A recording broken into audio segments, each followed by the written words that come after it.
আজকে হাজির হয়ে গেলাম দারুণ লোভনীয় টকঝাল মিষ্টি আমের আচারের রেসিপি নিয়ে। আর আজকে কিন্তু আমি যাদের হাতে সময় নেই, যারা সঙ্গে সঙ্গে আম কেটে আচার বানাতে চাও, তাদের জন্য আজকের এই ভিডিওটি। আর এই আচারটি একবার খাওয়া শুরু করলে কিন্তু আর থামতেই পারবে না। তাই যখন বানাবে তখন কিন্তু একটু বেশি করেই বানিয়ে রাখবে, কারণ একবার বানিয়ে সংরক্ষণ করতে পারবে 1 বছরেরও বেশি। নমস্কার বন্ধুরা, আমি সবিতা। আমার এই ভিলফুড কিচেন চ্যানেলে তোমাদের সবাইকে স্বাগত। আশা করি আজকের এই আচারের রেসিপিটি তোমাদের অনেক ভালো লাগবে আর সহজও লাগবে। ভালো লাগলে একটা লাইক দিয়ে চ্যানেলটিকে সাবস্ক্রাইব করবে। তাহলে চলো এবার রেসিপিটি শুরু করা যাক। তো এই আচার বানানোর জন্য প্রথমে আমি এখানে 1 কিলো আম নিয়ে নিয়েছি। আর আমগুলোকে কিন্তু খুব ভালোভাবে ধুয়ে আমি মুছে নিয়েছি। এবার আমগুলোকে ছুলে নেব।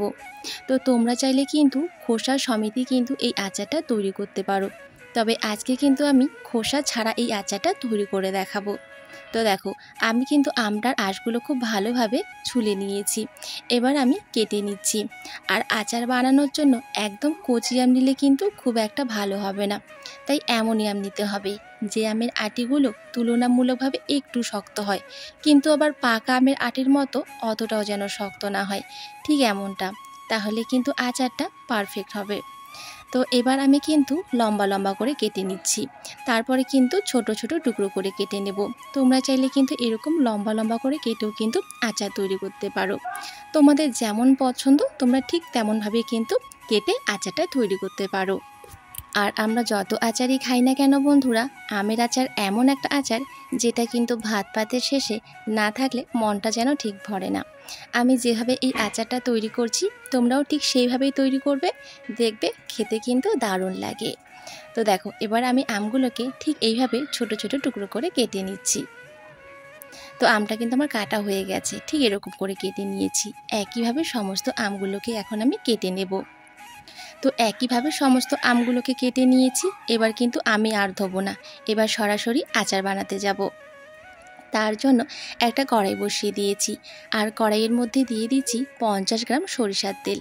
আর আচারটা কিন্তু অবশ্যই সরিষার তেল দিয়ে বানাতে চেষ্টা করবে, এতে করে কিন্তু খেতে ভালো লাগবে আর অনেক দিন পর্যন্ত আচারটা কিন্তু ভালোও থাকবে।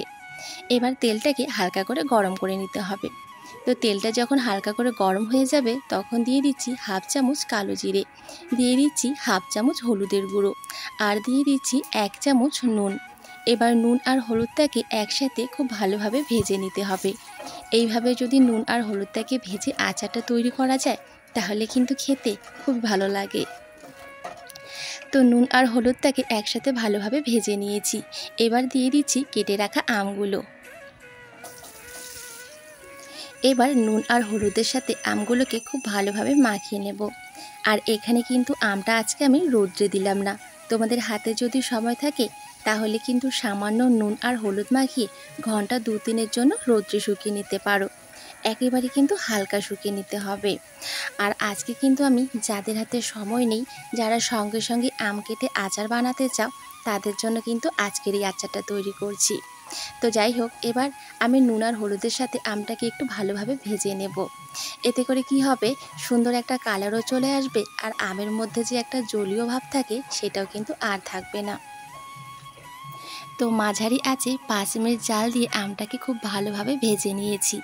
এবার আমি দিয়ে দিচ্ছি 1 চামচ কাশ্মীরি লঙ্কার গুঁড়ো, এতে করে কিন্তু আচারের মধ্যে খুব সুন্দর একটা কালার আসবে। এবার লঙ্কার গুঁড়োটা দিয়ে আমের সাথে খুব ভালোভাবে মিশিয়ে নিতে হবে। খুব ভালোভাবে মিশে নেওয়া হয়ে গেলে এবার এর মধ্যে দিয়ে দিচ্ছি 500 গ্রাম খেজুরের গুড়। তোমরা চাইলে কিন্তু চিনি দিয়েও এই আচারটা তৈরি করতে পারবে। এবার গুড়টাকে খুব ভালোভাবে গুলিয়ে নেব, তবে এখানে কিন্তু কোনো রকম জল দেওয়া যাবে না। জল ছাড়াই কিন্তু আচারটা তৈরি করতে হবে। আর জল ব্যবহার করলে কিন্তু আচারটা খুব বেশি দিন টেকসই হবে না, তাই জল ছাড়াই আচারটা তৈরি করার চেষ্টা করবে। এবার খুব ভালোভাবে মিশিয়ে নেওয়ার পর এবার আমি চাপা দিয়ে একটু ফুটিয়ে নেব। এতে করে আমটাও সেদ্ধ হয়ে যাবে আর আমের মধ্যে খুব সুন্দরভাবে গুড়টাও কিন্তু ঢুকে যাবে। আর এই ফাঁকে আচারের মশলাটা তৈরি করব। তো তার জন্য দেখো, প্রথমে একটা কড়াই বসিয়ে দিয়েছি। এবার এর মধ্যে দিয়ে দিচ্ছি 5টা শুকনো লঙ্কা। এবার এই লঙ্কাগুলোকে শুকনো খোলায় একটু ভেজে নিতে হবে।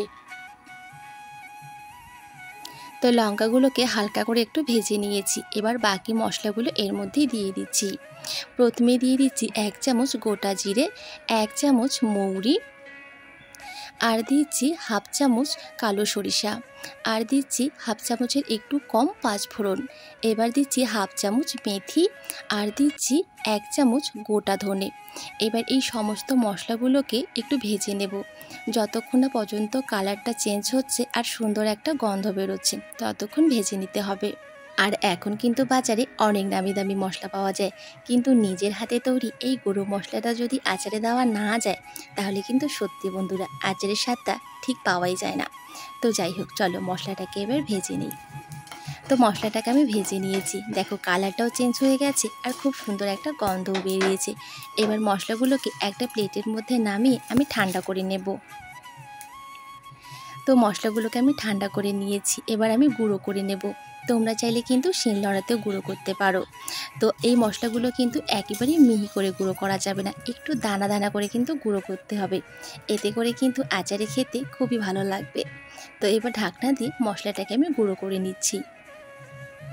তো দেখো মশলাটাকে আমি গুঁড়ো করে নিয়েছি, আর মশলাটা কিন্তু খুব বেশি মিহি করে গুঁড়ো করিনি, এরকম দানা দানা করে গুঁড়ো করতে হবে। আর এইদিকে দেখো ঢাকনা খুলে নিলাম, আর আমের মধ্যে কত সুন্দর একটা কালার এসছে, আর কত সুন্দরভাবে কিন্তু আমটাও সেদ্ধ হয়ে গেছে, আর আমের মধ্যে কিন্তু গুড়টাও খুব ভালোভাবে ঢুকে গেছে। এবার একটু নেড়ে চেড়ে নেওয়ার পর আমি যে মশলাটা তৈরি করেছিলাম, তো সেখান থেকে কিছুটা মশলা আমি দিয়ে দিচ্ছি, তবে একবারই কিন্তু পুরোটা দেবো না, প্রথমে আমি অর্ধেকটা দিয়ে দিলাম। এবার মশলাটা দেওয়ার পর আবারও এই আমের সাথে খুব ভালোভাবে একটু মিশিয়ে নিতে হবে। খুব ভালোভাবে মিশে নেওয়া হয়ে গেলে এবার আমি ঢাকা দিয়ে আবারও কয়েক সেকেন্ডের জন্য রেখে দেব। এতে করে কি হবে বন্ধুরা, মশলাটা কিন্তু আমের মধ্যে খুব ভালোভাবে ঢুকে যাবে, আর খাওয়ার সময় কিন্তু খুবই ভালো লাগবে। তো চলো এবার আমি ঢাকা দিয়ে আবারও কয়েক সেকেন্ডের জন্য রেখে দিচ্ছি। আবারও কয়েক সেকেন্ড পর আমি ঢাকনা খুলে নিচ্ছি, আর ঢাকনা খোলার সঙ্গে সঙ্গে বন্ধুরা এত সুন্দর একটা স্মেল ছড়াচ্ছে যে কি বলবো, মানে সেটা বলে বোঝানো যাবে না। আর এই আচারটি যখন তোমরা তৈরি করবে তখন এত সুন্দর একটা সেন্ট বেরোয় না বন্ধুরা, যে বাড়ির চারিপাশে যারা থাকবে তারা কিন্তু এই সেন্ট পাওয়ার পরে তাদের খাওয়ার আগে কিন্তু মন প্রাণ একেবারে ভরে যাবে।